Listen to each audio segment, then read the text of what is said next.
खबर शामिल करेंगे कराची से। मेयो न्यूज़ की रिपोर्ट के मुताबिक पाकिस्तान मेयो इत्तेहाद के मरकजी चेयरमैन हाजी मोहम्मद अफजल खां मेयो की आज जमानत रखी गई थी। अदालत ने 50,000 मचलिकों के एवज चेयरमैन पाकिस्तान मेयो इत्तेहाद हाजी मोहम्मद अफजल खां मेयो की जमानत मंजूर कर ली और फौरी रिहाई का हुक्म दे दिया।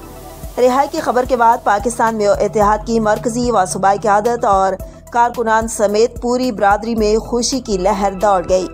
हाजी अफजल खान मेयो को एक बोगस केस में कुछ दिन के लिए जेल में रहना पड़ा, लेकिन अल्हम्दुलिल्लाह आज वो अपनी जमानत करवा चुकी हैं और आज रिहाई के बाद घर वापस पहुंच जाएंगे। मज़ीद जानते हैं सेक्रेटरी जनरल पाकिस्तान मेयो इत्तेहाद गुलाम नबी मेयो एडवोकेट से कि वो क्या बताते हैं इस बारे में। बिस्मिल्लाहिर्रहमानिर्रहीम। अस्सलाम वालेकुम।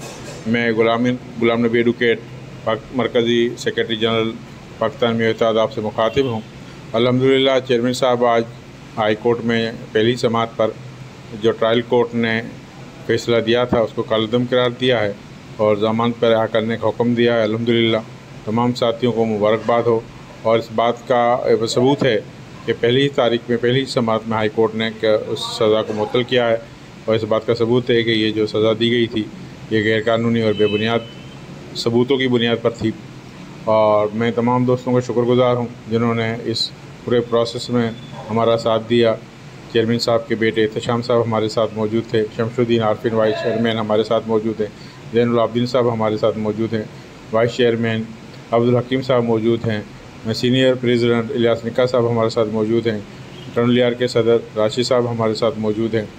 और हम सुबह से इंशाअल्लाह ताला इस प्रोसेस में हैं, मुचल के जमा हो रहे हैं। इंशाअल्लाह ताला तमाम साथियों से गुजारिश है कि शाम को 6 बजे वो सेंट्रल जेल पहुँचें और ताकि चेयरमैन साहब का भरपूर तरीके से इस्तकबाल किया जा सके। तमाम साथियों से कराची की गुजारिश है कि वो सेंट्रल जेल 6 बजे पहुँच जाएँ और ताकि हम चेयरमैन साहब को वेलकम कर सकें। आप लोगों का बहुत शुक्रिया।